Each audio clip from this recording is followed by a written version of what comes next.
講個故事俾大家聽啦。我今日玩烽火地帶嘅時候呢，遇到一位好聰明嘅人才啊！點人才法呢？我哋照常入普霸啦，跟住佢呢，我哋唔係普霸，機霸係機霸。我哋軍營一出嚟，嗰度咪有個2棟樓嘅。我哋嘅人才朋友呢，就喺嗰度遇到對人啦，跟住呢，你知唔知佢點人才法啊？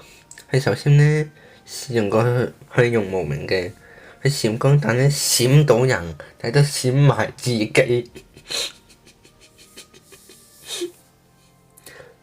跟住呢，最緊張，仲要跟住呢，仲要閃完之後呢，佢個飛行器你知唔知抌去邊啊？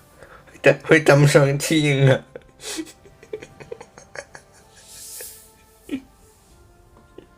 跟住個敵人就喺另外一邊 K.O. 佢。